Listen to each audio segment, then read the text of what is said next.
안녕하십니까.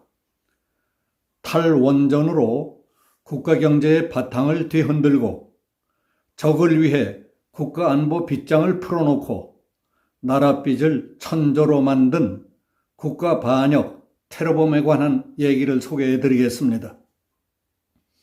문재인은 탈원전을 강력히 밀면서 부족하게 된 에너지를 원유, 가스, 석탄 수입과 태양열 발전, 풍력 발전 등으로 메꾸겠다고 돈만 퍼붓다가 한국전력은 30조 원의 빚더미 위에 올라앉았습니다.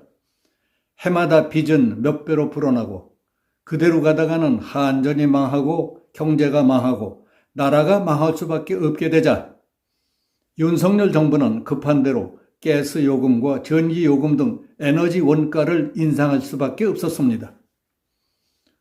문재인은 탈원전 때문이다, 에너지 정책도 엉터리였다 하는 여론의 집중 공격을 피하기 위해 가스 요금과 전기료를 필요할 때 올린 게 아니라 최대한 질질 끌다가 윤석열 정부에게로 떠넘기고 발을 빼버렸습니다. 이렇게 시작된 에너지 문제의 심각성은 유난히 추운 이번 겨울과 맞물려서 각 가정의 에너지 비용 압박감이 증폭됐습니다. 매스컴들은 그 충격을 에너지값 폭탄을 맞았다고 했습니다. 2년 전인 2021년부터 국제 천연가스 가격이 오르기 시작했습니다. 그럼에도 불구하고 문재인 정부는 여론을 의식해서 가스 요금 조정 기회를 7번이나 외면하고 있었습니다. 그러더니 얘따 너나 먹어라 하는 식으로 다음 정부로 떠넘기다니 그게 똑바로 된 사람입니까? 요금 인상을 해야 할 때 제대로 하지 않고 외면한 문재인 정부는 작년 3월 윤석열 정부가 들어서기 직전까지 1년 8개월 동안 가스 요금을 동결하고 있었습니다. 인기 없는 가스 요금 인상을 미룬 문재인의 당장 입에 단 포퓰리즘 정책이 이번에 서민들에게 요금 폭탄으로 돌아온 것입니다. 정치 사기꾼들과 정치 몰입애들의 뒤끝은 항상 그런 겁니다. 그들은 당장 자기만 생각하지 누가 쓰러지든 망하든 상관치 않습니다. 야당에서는 이걸 기회다 싶었는지 정부 여당에 공격을 퍼붓고 있습니다. 여당에서는 문재인 정부의 탈원전 정책과 에너지 정책을 비판하고 있습니다. 그런 가운데 30년 동안 한전에 근무했던 원전 기술자 이응한 씨가 페이스북에 올린 글이 화제가 됐습니다. 그 골자만 소개해 드리겠습니다. 문재인 정권의 탈원전은 마치 적을 대하듯 집요하고 악랄했습니다. 한수원 사장의 반핵 인사를 임명하고 원자력 안전위원회에는 반핵 환경단체 인사들을 앉혀놓고는 노골적인 원전 운전 회방과 원자력 산업 파괴를 시작했습니다. 한창 공사가 진행 중이던 신고리 5, 6호기 공사를 중단시키려 했고 막 공사를 시작한 신한울 3, 4호기 공사를 중단시켜버렸습니다. 원전 후속기도 모조리 중단시켰습니다. 그리고 확보해놓은 원전 부지를 없애버리더니 가동 중인 원전들을 40년 운전 후 모두 정지 폐쇄시키겠다는 원전 고려장 정책을 추진했습니다. 미국에서는 60년, 80년 돌리고 있는 원전들을 40년만 돌리고 모조리 폐쇄하기로 한 것입니다. 도대체 한국은 돈이 얼마나 많기 때문에 그러는 것일까요? 이제 내년부터 고리 2, 3, 4호기, 월성 2호기, 영광 1, 2, 3, 4호기, 울진 1, 2, 3, 4호기 등 폐쇄될 원전들이 한 해 한 기꼴로 줄을 서서 고려장을 기다리고 있습니다. 그뿐 아니라 영광 4호기 원자로 경납 건물에서 콘크리트 공극이 발견했다는 이유로 5년 동안 발전소를 세워놓았습니다. 영광 3호기도 콘크리트 공급 조사를 이유로 4년째 세워두니 이게 회사를 망하게 하는 짓 아닙니까?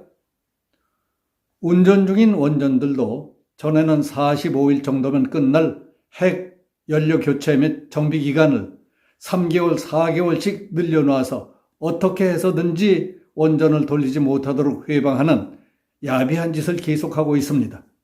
그래서 90%를 웃돌던 원전 이용률은 70%, 심지어 65%까지 끌어내렸습니다. 원전의 전력을 생산하지 못하는 만큼은 카타르에서 LNG를 사다가 LNG 발전소를 돌려야 하니까 막대한 외화가 매일 연기가 돼서 사라지고 있습니다. 그런데 비겁한 한전 사장은 입을 꾹 닫고 콩장사, 두부장사로 문재인의 탈원전을 도왔습니다.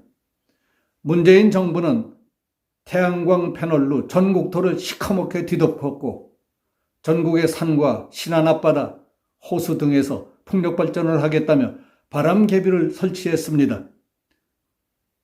태양광열과 풍력은 해가 나야만 또 바람이 불어야만 전력을 생산할 수 있기 때문에 곳곳에서 문제덩어리로 되어 있습니다. 송전시설과 직류를 교류로 바꾸는 컨버터가 필요합니다. 과잉 생산된 전력을 저장하는 전력 저장 설비도 필요합니다. 계통이 받아들이지 못해 남아도는 전기는 그냥 버려야 합니다. 그럼에도 불구하고 한전은 의무적으로 수십조 원에 달하는 신재생에너지 투자를 해야 하고 의무적으로 신재생에너지를 비싸게 사들이도록 만들어 놨습니다. 그러면서도 문재인 임기 내에는 전력 요금을 올리지 않겠다는 고집으로 마침내 한전을 막대한 적자 공기업으로 만들어 거덜냈습니다. 거기다 문재인의 공약이라는 나주 한전공대 설립을 위해 빚에 쪼들리고 있는 한전이 1조 6천억 원을 대줬습니다. 윤석열 대통령이 문재인의 탈원전 정책을 수정하려는 것 같지만 이미 수많은 기술 인력들이 흩어져 버렸고 원자력 관련 업체들이 돌이킬 수 없을 정도로 망가진 상황에서 회복이 쉽지 않을 것이라고 걱정하는 사람들이 대부분입니다. 더구나 러시아의 우크라이나 침공으로 국제 에너지 시장이 요동치고 가격이 치솟고 있습니다. 원전은 제대로 돌아가지 못하고 정부가 전기 요금 인상을 억눌렀기 때문에 한국전력은 킬로와트당 200원씩의 전기를 사다가 110원에 파는 식으로 엄청난 손해를 보고 있습니다. 탈원전 전에는 해마다 수조 원에서 10조 원 넘게 흑자를 내던 한국전력은 2022년 1분기에만 7조 8천억 원의 적자를 내더니 2022년 적자는 30조 원이 넘었습니다. 문재인의 탈원전은 대한민국의 원자력 산업과 국가 경제를 파괴한 테러와 다름없습니다. 역사상 이보다 더 큰 피해를 낸 테러도 없었을 겁니다.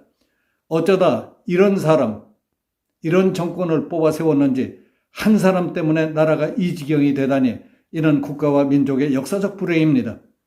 테러범보다 더 나쁜 문재인의 국가 반역이 원망스러울 뿐입니다. 여기서 마치겠습니다. 감사합니다.